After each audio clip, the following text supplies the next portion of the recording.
आज तुझी करा बघ ना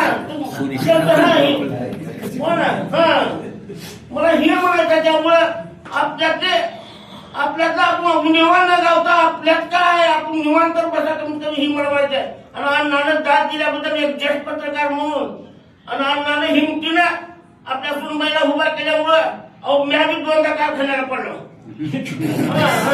काट्या खाल्ला सगळं केला केशस पाच अंगावर होते माझ्या हिंमत असते ती ही असते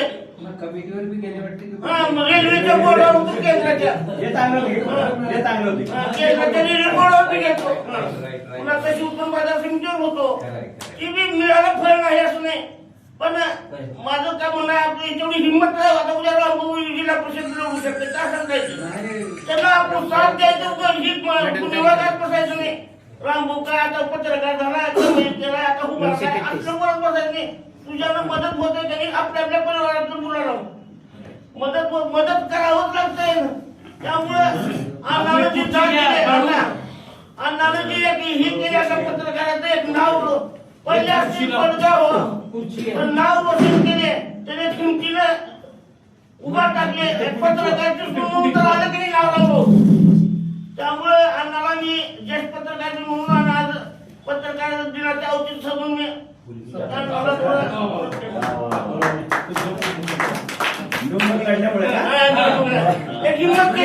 त्यांच्या परिवारानं निवडणूक लढवलं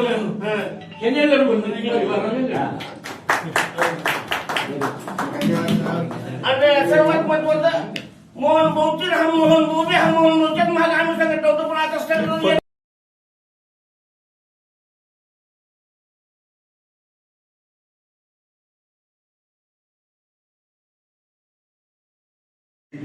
पत्रकार दिनानिमित्त या कार्यक्रमाचा प्रस्ताविका आणि आपलं मत व्यक्त करण्यासाठी पत्रकार संघाचे उपाध्यक्ष शिरशेरी बिरादर या ठिकाणी मार्गदर्शन करतात. आज आद्य पत्रकार बाळशास्त्री जांभेकर यांच्या जयंती दिनानिमित्त आपण निलंगा तालुका पत्रकार संघाच्या वतीने आज त्यांना अभिवादन करण्यासाठी सर्व उपस्थित झाला.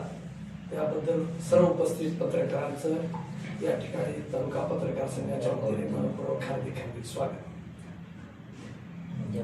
आणि सर्वांना पत्रकार दिनाच्या हार्दिक शुभेच्छा. आज पत्रकार दिनाच्या निमित्ताने आपण सर्वजण एकत्रित आलेलो आहोत. आज खऱ्या अर्थाने सर्व पत्रकारांनी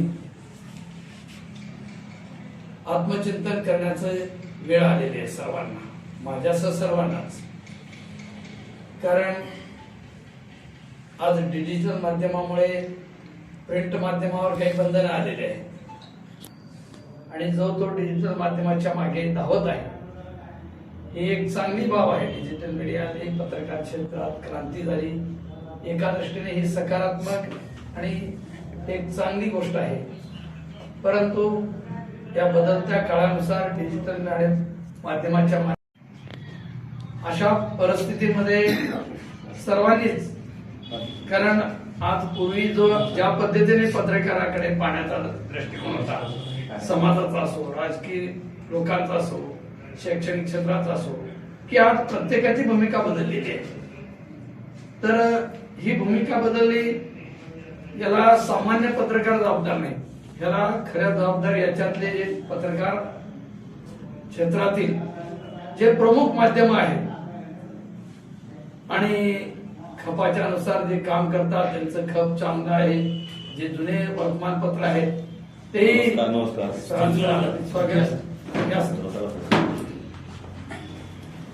लाईव्ह करून टाकणार. तुम्हाला कशाला विचारतील? एखादी व्हॉट्सअपवर बातमी टाकून दिली, टाका, सगळेजण टाकणार बातमी. कोण पत्रकार आहे, कुठल्या वर्तमानपत्राचं काही माहिती नाही. आपण आत्मचिंतन केलं पाहिजे या बाबतीमध्ये. फेसबुक लाईव्ह जर एखादी घटना, तुम्ही काय लिहिणार बातमी आणि कोण वाचणार आहे बातमी दुसऱ्या दिवशी तुमची?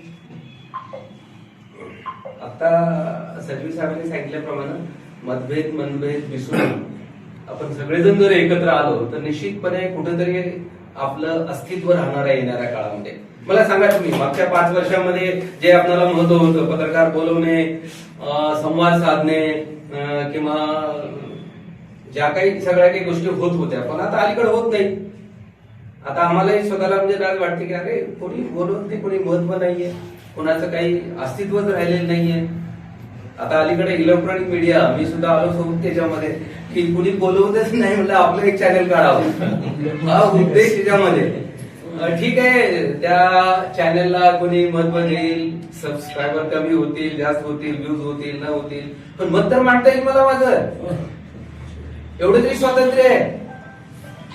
त्याच्यामुळं आपण सुद्धा सगळ्यांनी युट्यूब चॅनल काढा आता, या पुढे आता सोडून द्या, बंद करा ते सगळं. आता वर्तमानपत्र वाचायला कुणाला वेळ आहे? आजची बातमी उद्या तुमची छापून येणार ते वाचणार. आता अलीकडं ऍक्टिव्ह म्हणजे साजिद पटेल, सगळ्या बातम्या बघा, सगळ्या लगेच अपडेट लगेच येणार सगळा. पण त्यांनी सुद्धा कधी कधी कसं वाटतं की सर मी किती लिहितो, हा उपयोग नाही. खरं त्या चॅनलची सुरुवात त्यांनी केली होती सुरुवातीला. हा अगदी मस्त म्हणजे काय कव्हरेज वगैरे मिळायचं. नंतर मग मुरमे सरांच्या मुलाखती तर काय सगळं जिल्हा बघतोय किंवा राज्य बघतोय, खूप मोठं काम चालू आहे इथं. पण त्यामध्ये आपले कुठेतरी गुणवत्ता कमी होत चाललेली आहे. आपण सगळ्यांनी गुणवत्तापूर्ण काम करावं, सगळे मतभेद विसरावेत. आणि आता सर म्हणल्याप्रमाणे काहीतरी स्तुत्य कार्यक्रम रामभाऊ, कुठेतरी एखादं प्रशिक्षण युट्यूब चॅनलसाठी असेल, प्रिंट मीडियासाठी असेल, किंवा कॉमन एखादी प्रेस वगैरे. बघा नगरपालिका झाली काय झालं, विधानसभा झाली काय झालं, लोकसभा झाली काय झालं, आपण आत्मचिंतन करावं या ठिकाणी.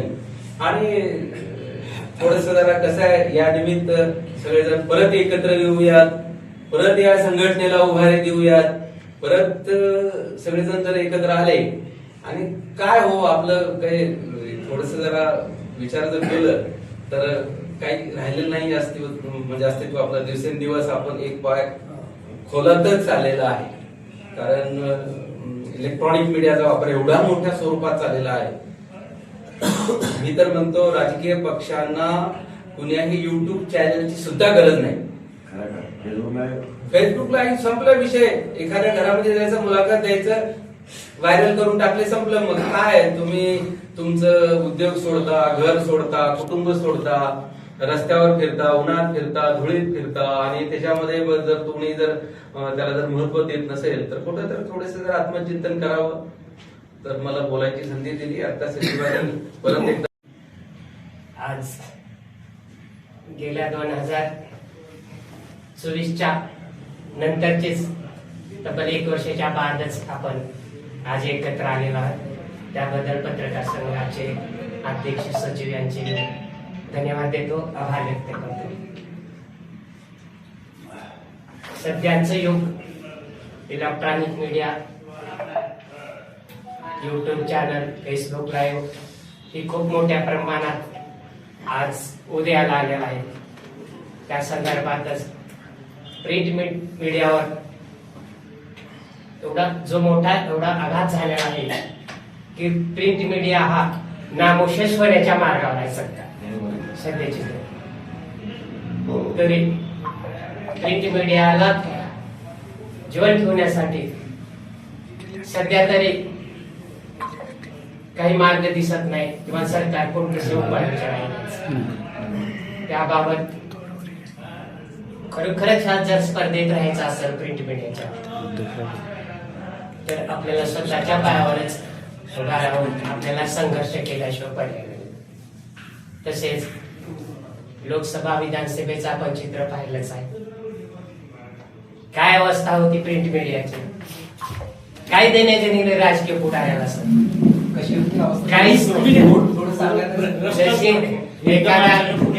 शेतीवरच्या गाड्याची अवस्था, तेच प्रिंट मीडियाची अवस्था सध्याच्या युगात राजकीय पुढाऱ्याच्या माध्यमातून. सगळेच राजकीय पुढारी आले पक्षाचे, तरी खूप याचं वाईट दुःख वाटते सर. प्रिंट मीडिया सोबत जे काही वर्तमानपत्राचे आपले प्रतिनिधी आहेत त्यांना एक सुचवा असं वाटतं की त्याच्यासोबत जर साईड बिझनेस चालू करता आला तरी ते वेगळं आणि त्याला एक आधार मिळेल असं माझं वैयक्तिक मत आहे सर. त्याबाबत राजकीय पुढाऱ्यांकडून तर संकट आलेलंच आहे प्रिंट मीडियावर. आणि सध्याच्या निलंग्याच्या अवस्थेत निलंग्याच्या प्रिंट मीडियाची सध्या येथील सत्ताधारी किंवा विरोधक त्यांना अजिबात गरज उरलेली नाही. ही तर वास्तव्य आहे. आपण 3 टर्म बघितली, लोकसभा, विधानसभा, नगरपालिका बघितलं, परत येणारे जिल्हा परिषद तेच होणार आहे. तरी काय तर करतील आता काय काही तरी जे संकट ओढवलेलं आहे त्याला दूर करायचं असलं तरी संघर्ष करूनही काही उपयोग होणार नाही. तरी आपल्या आपल्या मागाने काय करता येईल किंवा आपल्या कुटुंबाला काय आधार देता येईल त्या पद्धतीने प्रत्येकाने आपल्या आपल्या मार्गाने प्रिंट मीडियासोबत दुसरं काही बिझनेस व्यवसाय करता येईल ती करण्याचा जरूर प्रयत्न करावे. कारण राजकीय पुढाऱ्याचं पाठबळ मिळणार नाही, पुढेही मिळणार नाही, आजही मिळणार नाही. त्यांना इलेक्ट्रॉनिक मीडिया लातूरून आयात करावं लागला नाही, पण निलंग्याच्या पत्रकाराला कुणालाही महत्व देण्याची त्यांची मानसिकता नाही आणि पुढेही असंच घडणार आहे. तरी आपण वेळोवेळी किती लिहिणार आहे विरोधात कोणाच्या.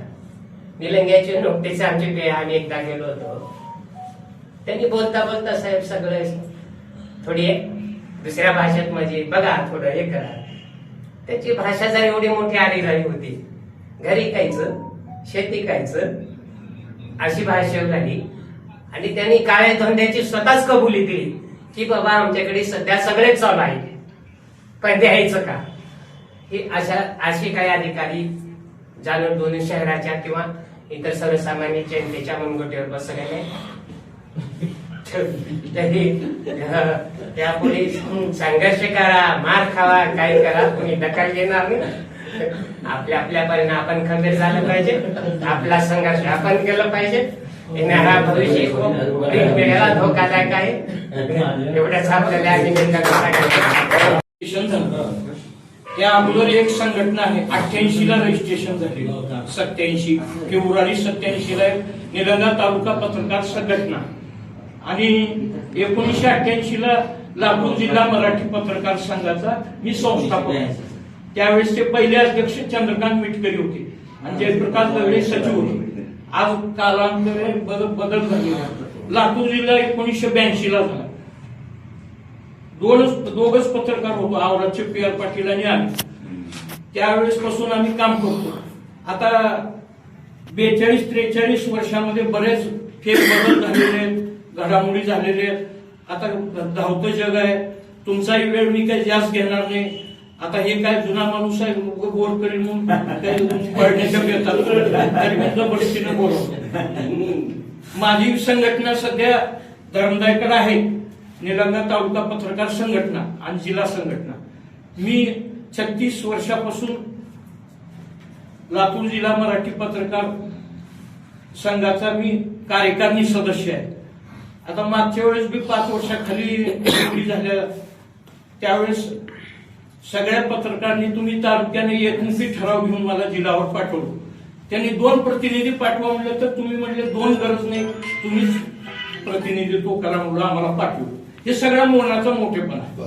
आता त्याच्यात टीका टिप्पणी करणार नाही. मग तो आमदार खासदार लातूर जिल्ह्याचे खासदार नवीन झाले, त्याच्या अगोदर सुनील गायकवाड होते, आवळे होते, जयंत आवळे होते, सुधाकरराव श्रंगारे होते. आता खासदार हे बदलत राहतात. रूपातही खासदार होत्या, शिवराज पाटील चाकूरकर 25 वर्ष खासदार होते, केंद्रात गेले, लोकसभेत गेले, गृहमंत्री. उलट सोनिया गांधी, राजीव गांधीच्या मृत्यूनंतर सोनिया गांधीला मदत आणि त्यांचे घरी परिवारासारखं लक्ष देणारे शिवराज पाटील चाकूरकर मृत्यूपर्यंत त्यांचं ध्यान होतं त्यांच्या परिवारावर, गांधी घराण्यावर. तर त्याने पक्षाचं ते टिकून ठेवले. आता पुढे घडामोडी होत गेल्या. त्यांचे सुनबाई भाजपमध्ये गेले. त्याने जिवंत असेपर्यंत भाजपवाल्यांनी महत्व दिले सुनबाईला. पराभव झाला. आता तर ते त्यांच्या हयातीनंतर भाजपवाले सुद्धा पाठ फिरवले. आता उगा बळजबरीने लोढणं असल्यावर ओळखते त्यांच्या सुनबाई भाजपमध्ये काम करले. आम्हाला भाजपवर टीका करायची नाही, पण एक असा राजकीय पक्ष आहे की कामापुरतं वापरून घेते कुणाचे तर मोठ्या लोकांना. काँग्रेस पक्ष एक असा आहे अखिल भारतीय 150 वर्षाची परंपरा असलेला त्या पक्षात असं होत नाही. आणि पत्रकारितेतले अनुभव सांगा म्हणलं तुम्ही. पत्रकारितेमध्ये मी जेव्हा 82 ला आलो त्यावेळेस SP पटनाईक होते, पहिले SP, आणि जिल्हा झाला त्यावेळेस ते कलेक्टर SP असं नुसतं शिवाजी चौक नव्हता, आता मोड होतं तिथं, आणि आमचा हडगा रोडला घर होते. आम्ही सायकलीवर चाललो तर मोहनराव फडतरे कलेक्टर होते, गाडी थांबवून मला रेस्ट हाऊसला आणायची बसून, म्हणजे वेलकम. SP पटनाईक साहेब पोलीस स्टेशनला गेलं तर गाडी घेऊन मला फिरायचे दौऱ्याने लातूर जिल्ह्यातल्या. SP कलेक्टर शिव महत्व, गोविंद गाले होते, शिव महत्व देत होते पत्रकाराला, अप्रूप वाटायचं त्यावेळेस 90 पर्यंतचा काळ. पण आज तलाठी महत्व देणार गेले, तलाट्याला जर गेलो भेटायला तर फोन उचलणार गेले. एवढी वाईट अवस्था, मी ते बी काळ बघितलं. 45 वर्षात काय काय घडामोडी झाल्या. पत्रकारितेवर बोला म्हटल्यामुळे बोलतो. ठीक आहे, राजकीय काहीतरी असं जुनी जाऊया मरणा लागून जाळून किंवा पुरून टाका, नव्या युगाची नवी तुतारी. आज तुम्ही तरुण पिढी आले, तरुण पिढीला दोष द्यायचं नाही. युट्यूब चॅनल आहे, 3 प्रकारची पत्रकारिता आहे. एक प्रिंट मीडियाची पत्रकारिता, दुसरी पत्रकारिता डायरेक्ट टीव्हीच्या पडद्यावर बातम्या दाखवणारे टीव्ही चॅनल, इलेक्ट्रॉनिक मीडिया, आणि तिसऱ्या नमुन्याची पत्रकारिता ही आधुनिक युगात तयार झालेली युट्यूब चॅनल. त्याला मी आता मुर्मे सर मला म्हणते अनेक वर्षापासून म्हणत होते हे स्पर्धेत टिकावं लागतं, तुम्ही सुद्धा एक युट्यूब चॅनल काढा. मग आता आमचा हा वय झालंय 65 वर्ष, हात थरथर कापताय, काढलं हात थरथर कापतोय. मग एक तरुण युवा पत्रकार आहे मिलिंद तांबे, त्यांच्या नावानं काढलं. कारण मी सगळेच फुल टाइम रमेश शिंदे सारखं, झारेकर सारखं पळू शकत नाही, अंगात हे राहिलेलं नाही. 65 वर्ष मुलाखती वैयक्तिकच कधी कधी निखिल वागळे सारखं कधी मुलाखती घेतो. पण त्याच्यात आणि कसं आहे, पत्रकार आता नवीन इथं हे आलेत आपले ते जामगेचे पत्रकार, सचिन पवार नवे पत्रकार आहे. असे तरुण पिढी आता नवीन आता साजिद पटेल नवीन नाही, आता जुना झाला, नवीन आणलो आपण पत्रकार. हे आता ही असलम कादरीचा मुलगा आहे नवीन, मला सगळ्याच मी वेलकम करतो. आणि कसं आहे, पत्रकारांच्या आता निलंग्या तालुक्यामध्ये परमेश्वर शिंदे यांच्या अध्यक्षतेखाली एक व्हाईस मीडिया संघटना चालते. पुन्हा अमोल ढोरशिंगे आवराचा एक सामनाचा पत्रकार, त्याच्या अध्यक्षतेखाली अशोक दिडीची संघटना, महाराष्ट्र राज्य मराठी पत्रकार परिषद संघटना चालते. माझी एक रजिस्टर्ड संघटना. तुमचे पत्रकार संघ माझ्या समोरच निघाले. भारतलाल बाहिती 1995 ला संघटना काढले होते, पापड सांगवे भारतलाल शाहनूर, मानी जाधव अजून आठवण करतात. पापड सांगवे पत्रकार मित्र मंडळ, प्रेस क्लब बी पत्रकार मित्र मंडळ होतं. नाव बदलत गेलो तुम्ही, पुन्हा 3 नावं झाले तुमची संघटनेची. तुम्ही जो एवढा संघर्ष होता माझा तुमच्या संघटनेचा, तर तुम्ही पुढाऱ्यांना अधिकाऱ्याला पत्रकार परिषदला घेतल्यावर ही मोहन क्षीरसागर नको नसता उठून चालू, एवढं बहिष्कार होता तुमचा. बहिष्कृत भारत मूक नायक जसं आंबेडकरांनी लिहिलं दलित, तसं दलितासारखी अवस्था माझी केलं तुम्ही. भांडणं झाले 2009च्या विधानसभा निवडणुकीत, ज्याला मी नंबर लावून मोहम्मद रफीला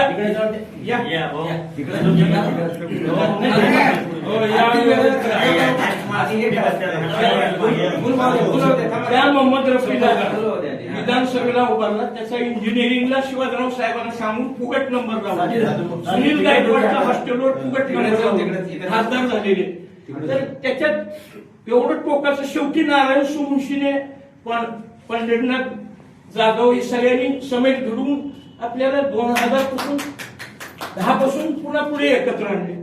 पण असं ठेवाय, आता पारेकर म्हणले पत्रकार संघाचे अध्यक्ष बोलल्यावर गरज नाही, पण माझे अध्यक्ष नरसिंह भोले त्यांना मी अध्यक्ष म्हणणार, इथं आल्यावर ह्यांना म्हणणार. पण मी काय संघटना बहिष्कृत आहे आमच्या, समेट झालं, मिटलंय आपलं.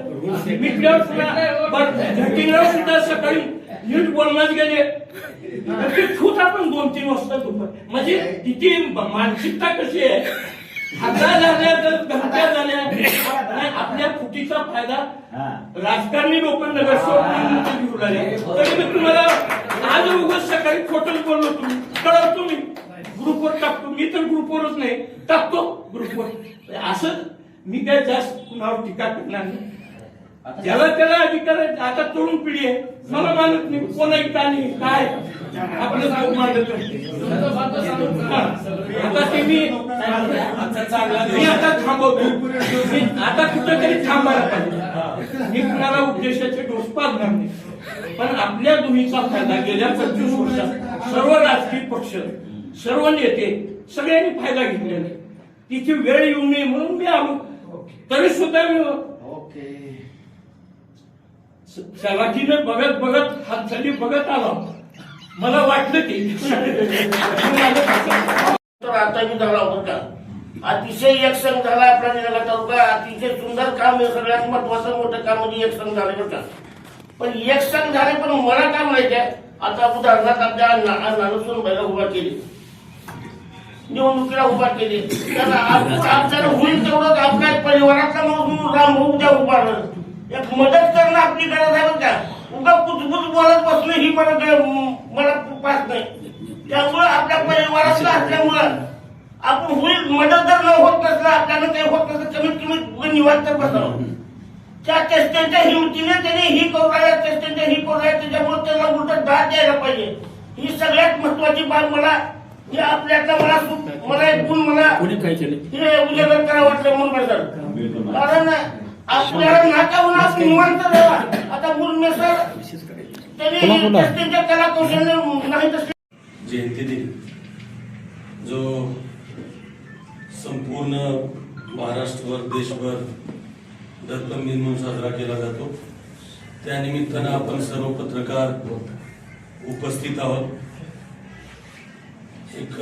एक दोन कार्यक्रम आपल्याला जे की आपली त्रिमूर्ती सन्माननीय श्रीशील बिराजदार सरजी, त्याचबरोबर प्राध्यापक मुर्मे सरजी आणि अभिमन्यू भाकर सांगवी सरजी हे फाउंडर आपले जे संघटनेचे आहेत आणि जे शासकीय सेवा बजावून जे सेवानिवृत्त झाले, योगायोगाचा दत्तम दिन आहे, चांगला दिवस आहे आणि त्यांचा पण आपल्याला या ठिकाणी संघटनेचे पदाधिकारी असल्यामुळे त्यांचाही सत्कार आपल्याला करायचे. 2-3 गोष्टी दर्पण दिनाच्या निमित्त जे सरांनी सांगितले की आजची पत्रकारिता कुठल्या स्थितीत आहे, आपण कुठं बाहेर काय प्रकार चालू आहे.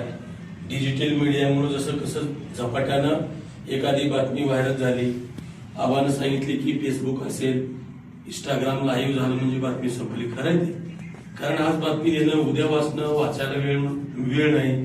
पूर्वी एखादी वृत्तपत्राची लोक वाट पाहत बसायची. घरी वृत्तपत्र आल्यानंतर प्रत्येक पान ना पान चाळून बातम्या त्याच्यात आणि वृत्तपत्रामध्ये सुद्धा. आता मला परवा 1-2 काही जुन्या लोक जसे आता अंचोळे काकांनी फोन केले, अरे बाबा पेपर उघडले की सगळे निगेटिव्ह बातम्या येतात, तुमच्या प्रिंट मीडिया सुद्धा.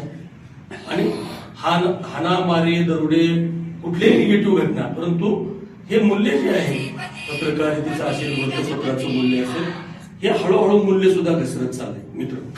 आणि डिजिटल माध्यमाच्या आता आपल्या इथल्या तालुक्यातल्या पत्रकारांचं सुद्धा एक कौतुक करण्याची गोष्ट आहे. जवळपास मी बारकाईनं काही मागे पुढे झाला असेल 14 ते 15 डिजिटल चॅनल झालेत आपल्या सुद्धा. 14 ते 15.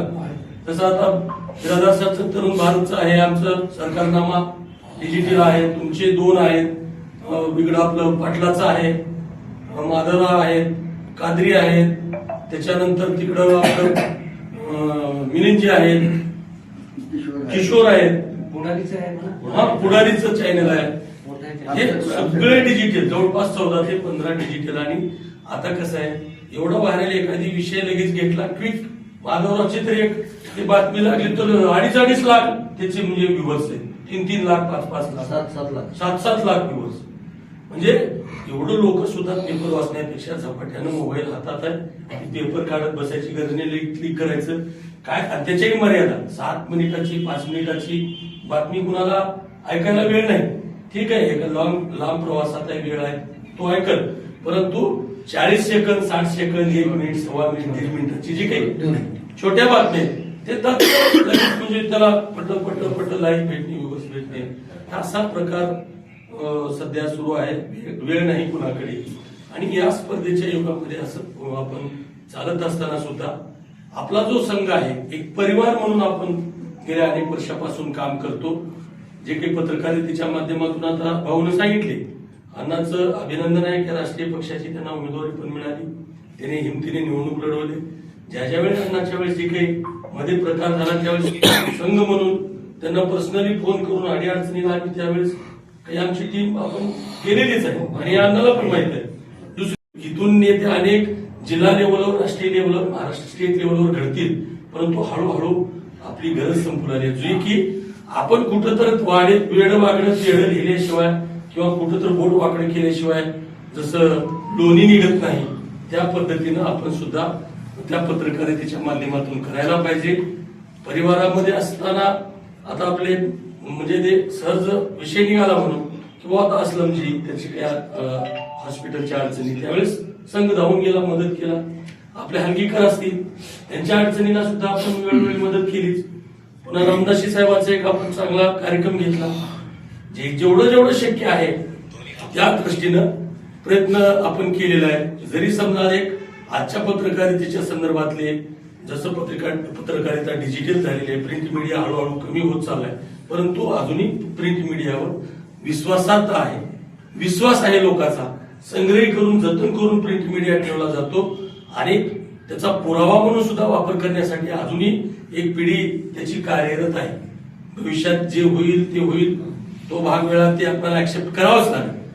दुसरी गोष्ट आता अण्णाने सांगितली की पत्रकार संघ आपला ऑनलाईन आहेच, सगळं रजिस्ट्रेशन आहे, त्याचे मागेले सगळे ऑडिट पूर्ण प्रोसेस झालेले. तर काही जे आम्हाला शक्य होईल 2 ते 3 वर्षाचं राहिलेलं ऑडिट आहे, तर जे आजपर्यंत जे काही पेंडिंगचं ऑडिट सगळं आम्ही प्रक्रिया पूर्ण केली. आता 2-3 वर्षाचं राहिले, त्याच्या खर्चाच्या सुद्धा मर्यादा वाढलेली आहेत. म्हणून त्याची आपल्याला गरज पैशाची आर्थिक बाबीची लागणारच आहे. जेवढं शक्य होईल आपल्या संघटनेच्या वतीने आपले सदस्य तर आपण ते फीस असेल नॉमिनल किंवा त्याला काय बसवायचे याच्यानंतर एक व्यापक बैठक घेऊन आपण ठरवू आणि चेंज रिपोर्ट बी करायचे मार्च मध्ये. तर याच्या संदर्भात निश्चित लवकरात लवकर चेंज रिपोर्ट सुद्धा आपल्याला करायचंय. नवीन समावेश, काही जुने फाउंडर, काही बदल असतील ते सुद्धा सर्वांच्या संमतीनं जे काही बदल आदला बदल त्याच्यातले करायच्या संदर्भात सुद्धा याच्यात काही म्हणजे कुणाची मक्तेदारी किंवा कुणाचं हे नाही. आपण सर्व बसून एक परिवाराच्या दृष्टीनं एक संघटना आपल्याला चांगली चालवायची आहे.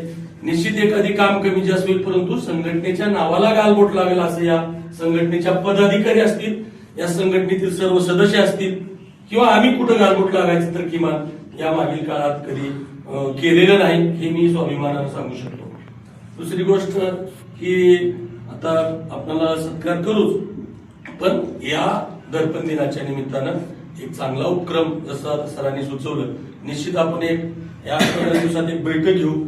बैठकीमध्ये आपल्या चेंज रिपोर्ट संदर्भात एक चर्चा करून त्याच्यामध्ये काही स्पॉन्सर कुणाला पैसे जास्त 20-25 हजार रुपये लागणार आहेत, सामूहिक चर्चा करून त्याच्यात एकमत ठरवून कुणाकडून कसं ऍडजस्ट करायचंय किंवा आपल्या संघटनेतून जमा करून करायचं का, या संदर्भात सुद्धा आपण लवकरच बैठक घेऊ आणि एक चांगला कार्यक्रम या मार्च मध्ये नक्कीच मार्च मध्ये आपण चांगला कार्यक्रम आपण लातूर जिल्ह्याच्या एक पूर्ण जिल्ह्यातले पत्रकार जे काही चांगले नाम होते त्यांचं सुद्धा व्याख्याने असेल, त्यांचं सुद्धा मार्गदर्शन घेण्यासाठी आपण प्रयत्न करू. तर आज आपण एक मेसेजवर अजून या नाही या भाऊ